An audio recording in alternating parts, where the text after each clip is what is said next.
Hello everyone, this is Dad, and today I'm bringing you some Ahri Burn gameplay. I'll give some brief insight into the deck strategy and a few key cards, then jump right into some gameplay with commentary. Feel free to grab the deck code in the description and enjoy the video. With the magical Misadventures meta still fresh, this deck is more about executing its game plan quickly than having particular answers to the opponents. Early on in an expansion, decks like this will perform well, especially if they include elusive units and decimate. Simply set up large attacks, use your buff spells as burn, and finish the job with a decimate if you need to. You will have trouble against decks heavy on cheap removal, like Pink City, but when your opponent is just racing with their own game plan, the deck excels. In the games I recorded, you'll see how even with strong starts, Riven-Pantheon and Yordle decks don't have sufficient interaction to push through your lethal attack in most games. Since the game plan is so clear for this deck, I only want to highlight the most essential cards. Ahri and Zed are our champions, and in this deck they serve a similar function. Both of them can effectively double your buffs, and if they can connect twice with the enemy nexus, then you will typically win the game. Ahri's recall ability is only used situationally in this deck, and while it can score you some incidental value, it isn't part of the core game plan. Use her as a well-statted unit that, when paired with a 1-drop, can become an additional copy of Zed in the deck. A neat trick is to use Zed's Shadow Clone as a target for Ahri in a pinch. This can let Ahri attack twice and give you an ephemeral attacker to make a push for lethal on a later turn. As for the spells, the ones I want to call out are Elixir of Wrath and Twin Disciplines. Elixir of Wrath is already a great rate for damage, and by pairing it with Zed or Ahri, you can get 6 damage of burn for 1 mana. I like that deal. Although this does sometimes require a pre-commitment on attack, it is well worth it with Zed, since even if the opponent can remove Zed, the Shadow Clone will still make sure the damage isn't wasted. Ahri, on the other hand, doesn't require any sort of initial investment. If you can set up a threatening attack without using Elixir, then you can use the card reactively to burst opponents down from high life totals. Twin Disciplines enables the same plays as Elixir, but it also gives the option for a defensive buff. Hold this to protect key units on an attack, and keep in mind that buffing Zed's health before combat can sometimes stop 2 smaller removals, like Mystic Shot or Death's Hand. You also may need Twin Disciplines to protect units adjacent to Ahri to ensure that her second attack goes through. The deck revolves around these cards, and if you already have a champion in your opening hand, I would prioritize them early on. Now, let's dive into some games. Our first opponent is a Kennen-Elise deck, so I would expect that they are playing some sort of spider aggro. Our goal here is to stay alive with what little defensive tools we have, and then go in for a big finish once we've stabilized. We choose to keep Legion Saboteur over Legion Rearguard to make sure that we have a blocker if we need one. On turn 1, our opponent develops Kennen. We develop Legion Saboteur in response with no intention to block. Saboteur will absorb the Mark of the Storm, which is fine by us. If we develop Ahri, we can take the mark off of it and recall it to our hand to get in more damage later. Our turn 2 is straightforward. We play Ahri and prepare to attack. As we decide what to do next, we can think about what we might want to play on the next turn. In the meantime, our opponent Vile Feast. This stops them from taking 1 damage from Saboteur and takes away our chance to recall it. Ahri, however, can still attack for 2. On turn 3, we are looking at a hand where we have 2 decimates for later, so good burn, and we have a 1 and 2 drop that are a little difficult to develop. The 2 drop stops Ahri from blocking Kennen, so we develop Shadow Assassin to get an elusive attacker on the board and give us a chance to remove one of their attackers. While we think about it, we ultimately take the block with Ahri and are able to eliminate the Kennen. As it happens, we start to plan for our next turn. With Navori Blade Scout, we potentially have a good attack, and Brothers Bond gives us some more reach later. We set up the Blade Scout, and since we don't need to commit any of our burn yet, we can just attack. We get the Blade Scout back ideally, and this ends up passing, and we do 6 damage and get another blocker or attacker back. With 3 spell mana up, we can set up to decimate next turn, and since we don't get any favorable blocks, we don't need to develop more minions. Now, as this turn starts, we can see that our opponent is representing 9 damage on board. So we have a reasonable buffer in our life total to stay alive until our potential lethal swing on turn 6. The line that I'm considering here is simply playing Decimate, and after our opponent is reduced to 8 life, we can go for a large lethal attack next turn. Risen Mist makes things a little more complicated though. It puts us to 2 potential life, so if we choose not to block, we need to risk an all-in open attack. With Twin Disciplines, I'm fairly comfortable doing this, since with only Doom Beast as the realistic burn that our opponent could have to finish us, they need to get priority back to win the game. We skip, don't block, and put Decimate on the stack. I'm pretty happy with this result here. We have enough burn in hand to pretty easily count to 8, and we should be able to close out the game. We already saw 1 Vile Feast too, so I'm optimistic that our opponent doesn't have any more removal, and by playing Kennen, it shows that they only have 2 potential cards in hand that could be a threat. Since we're using an open attack, the Mark of the Storm is largely irrelevant. There's no way that at burst speed, they can generate an additional Kennen and an additional mark. We pre-commit the Brothers Bond to make sure that our attack represents lethal and forces a block from our opponent. Naturally, our opponent takes the block, and now we have a 4/1 Ahri that we can buff up with Elixir of Wrath and Twin Disciplines to represent lethal. We also can hold back 1 more Twin Disciplines to make sure that we can protect our Ahri or our Shadow Assassin. The attack is lethal, and we win game 1. In game 2, our opponent is playing Riven-Pantheon. This deck is likely going to be playing buff cards to try to attack us with overwhelmingly large units, but those don't get the job done quite as quickly as Zed or Ahri, so we're just going to outright race. The first turn, we play Legion Rearguard, and simply they attack. We can set up a good attack with Ahri the next turn, and can get our Rearguard back to let us attack a second time. After we develop Ahri, we wait and see what our opponent does. They spend some time thinking, and we can as well. Next turn, we can go for a double development, but this time, we just get our attack in. Our opponent's down to 16 life, and I'm looking to play Rearguard and Demolitionist next turn to start pushing more damage. Wounded White Flame might be a bit of a problem though. We may need to block it, so we have to go with Demolitionist first. This allows us to block the White Flame without them committing a spell, so we can force them to use their mana, and we can continue to develop and go on offense next turn. As we expect, our opponent has a spell, in this case Shield Vault. This makes the White Flame very large and gives it an attack that is more or less free if we choose not to sacrifice our Ahri. I will allow them to push their damage, and we'll go down to 12 life. Afterwards, we develop the Mourned, and this puts us in position to get in a nice attack next turn. We could open attack, which seems like a good line. We save our spell mana for later, and we can bring back Demolitionist to get another attack in later. Now, this also keeps us our mana and represents a trick. Our opponent, however, is going to block with White Fang immediately. They also have a Whirling Death. So unfortunately for us, we're in a bit of a pickle. With the Faded trigger as well as the Fury trigger, the White Flame is going to become huge if we don't do something about it. So it seems as if we may need to use some of our burn defensively. In the meantime though, we still are pushing in 2 damage with the Mourned, and for 1 mana, our opponent is unlikely to have any sort of interaction here.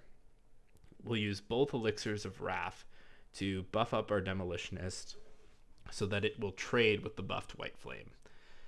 This leaves us plenty of burn with Green Glade Duo and Blood Brothers, and gives us a Mourned in our hand to use as another elusive threat. After the attack, our opponent develops Saga Seeker, and we can just play Green Glade Duo to have our board developed so that we can block a large buffed attacker from them. Fortunately for us, we draw another Ahri. This gives us a huge capability for doing damage next turn, and lets us buff our duo in case we need it to block. Our opponent's attack for only 6 damage is not lethal, so we let it go through. And after drawing a Navori Blade Scout, things are looking up for us. We can get our duo pretty large, and we can get a big attack in. The free attack from our opponent's 4-drop isn't really much of a concern. We are planning to win this game, and without getting priority back after declaring the attack, our opponent cannot kill us, and they are unlikely to have Noxian Fervor or another burn spell. So I feel pretty secure in our position. Predictably, our opponent uses their Midnight Raid to get an attack off, interestingly with the Saga Seeker. This will put us to 4 health, which is out of range of any burn they could have, so we can just comfortably slow roll the rest of our turn and play out our cards. The attack sequencing here is a bit interesting. It may have made more sense to attack with Ahri to the left of an elusive to make sure that she gets 2 hits. But as long as all of our elusives connect, we should be okay to close out the game. Simply Brothers Bond, and this pretty much forces our opponent to have Hush or some other damaging spell. In a deck that is so all in as Pantheon, they're unlikely to, and we clean up the game. Once again, our opponent is playing Riven-Pantheon, and since we saw how that went last game, we'll want to keep both 1-drops to get on the board. Drawing 2 Elixir of Wrath is good because it gives us potential reach later and can let us trade against large faded units. Our opponent starts with Saga Seeker, so we play Legion Saboteur in response with the intent to block. Since Targon and Noxus don't have a 0-mana spell to buff Saga Seeker, we're happy to take this trade and not give up potential value later in the game. Drawing Zed is nice because it gives us even more reach, so this turn we just develop the Mourned and get an attack in. Runeweaver is a bit scary since it gives them an early start on their Blade of the Exile, but it will take them a lot of mana to complete, and 20 life is a lot to chew through if they're spending mana on Blade Fragments. Since they develop Riven with no mana up, we can play Zed and take the attack, setting up a big attack for Zed on the coming turn. Our next draw is Legion Saboteur, which doesn't really impact our play here. We develop Shadow Assassin and see what our opponent has. If they commit mana, we'll know that they don't have Hush or another potential debuff to stop the Zed. I'd expect them to play a Blade Fragment or some sort of buff spell to try to force a resource out of us, but at this point, I'm content to just wait and see what they do. As long as we can maintain priority, we'll have a chance to attack, and that's my biggest concern. Our opponent shows their hand and plays one of the Blade Fragments. Buffing Riven with attack, though, or any of the possible fragment buffs, won't be very impactful, so we'll just develop the Mourned. Our opponent passes, so to play around a potential buff, I'll give the Zed a preemptive Elixir. This also lets the Shadow Clone hit for even more damage, and this gives us a huge attack representing 14 damage. Our opponent will put the Runeweaver in front of Zed, which is good. This lets us eliminate a potential attacker and still push in for 10 damage. We also keep 2 Mourns in hand, which gives us a large elusive attack for later. And between Saboteur and the 2 Mourns, we can guarantee a lethal attack even without Zed. Here we draw Demolitionist, which is nice. This gives us even more reach and potentially makes our opponent's answers worse. The Ayula here is great. It means that they need to commit the rest of their mana to Blade of the Exile, so we can develop freely in response. That ends up being the plan that our opponent chooses, and they will play both blade fragments on Ayula to give it quick attack and overwhelm, putting the Blade of the Exile into their hand and leveling Riven. We're not too scared of this, because even with the Blade, they can only put us down to 3 life, and if I sacrifice one of my blockers, then I can stop my opponent from putting us to 3, putting us out of range of any fast speed potential kills. So in response, I'll just start to develop, and as my opponent attacks, I can mull over what I choose to block with. The Mourn is an elusive unit, and without a Hush, our opponent can't block it, so it's pretty valuable and likely to get in for 2 damage every time. I think about blocking with it, but ultimately Saboteur will only push for 1, and I choose to sacrifice it instead. This lets us stay at a life total of 4, and we can continue to develop. I use Demolitionist on Zed here to push an additional 2 damage. While it's possible that my opponent could have a Ravenous Flock, if I open attack, then I don't need to worry about that. Zed will be able to push in their attack, and he could be blocked anyways, but the clone will not be damaged, and it will still be another 6 attack attacker representing lethal. If our opponent has the answer for Zed, and they're able to block the other 2 grounded units, our Elusives will get through, and we even have the Zed champion spell to push through for more. Our opponent appears to be playing some sort of Bandle Tree deck, since they have Bandles of multiple regions.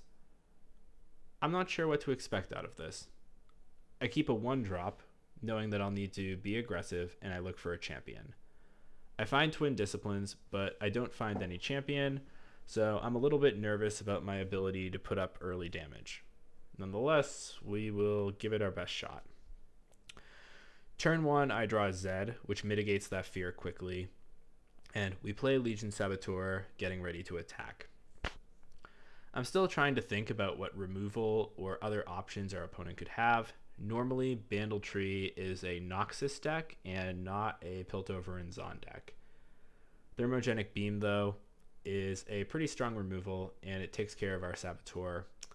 Without an attack on 1, and without an attacker threatening for turn 3, our position doesn't look good. And I'm wondering what my opponent could have. It's Yordle Explorer, things are getting worse. This card is probably one of the strongest in the new set, Magical Misadventures, and since it can potentially buff every unit in their deck, I'm a little bit worried that they may be able to outrace me. They get in for 2 damage uncontested, and already I'm behind. But Zed can hopefully make up for that. On turn 3, I'm a little bit concerned about Lulu into possible Flame Chompers or some other unit with Challenger. Even a Poppy coming down could be an issue. But we'll start with Zed and see what they do. As we wait, I think about what tricks I can play, and Twin Disciplines and Elixir of Wrath could help me push in for a big attack. I buff the Zed immediately with Elixir and attack because I want to remove one of these units. Either my opponent takes 12 damage or they give up their Mayor or Explorer. Opting to take 12 is interesting. Since we do have Elusives in the deck, 8 is a very dangerous life total for our opponent, and they still need to be ready to block Zed. That being said, Fizz is a strong development for 0 mana, and after they follow up with Bomber Twins, they are representing a lot of damage. I play Shadow Assassin to see my next card, and it's another Zed, which isn't helpful. Since they have so many blockers, Thermogenic Beam isn't really something I'm worried about, and I think that I'm going to need my Twin Disciplines for offense. I let them take out my Zed. I develop the Mourned, and doing a quick count, I see that my opponent has 12 damage, and they're unlikely to have the burn they need to finish me off. I'm going to go for a win next turn. They only attacked with 7, so at 11 life I'm very comfortable, and Elixir of Wrath gives us even more burn. I develop Navori Blade Scout, and if they have a spell to make their Fizz elusive, then I'm a little bit worried, but that's not what they choose. So I can use Elixir of Wrath right away, and I can go in for an attack. Something like Pokey Stick would be good, but now they need a burst spell. So unfortunately, Fizz can no longer block for them, and I have 2 Twin Disciplines to stop any damaging spells. So we trade 1 Twin Disciplines for Group Shot, and we wait and see for what our opponent has. As it turns out, they do have more removal, and we can use our 2nd Twin Disciplines to counter the Mystic Shot and close out the game, dealing lethal damage. Even with the Yordle start, our opponent wasn't able to close the door, and just for fun, I throw out an emote.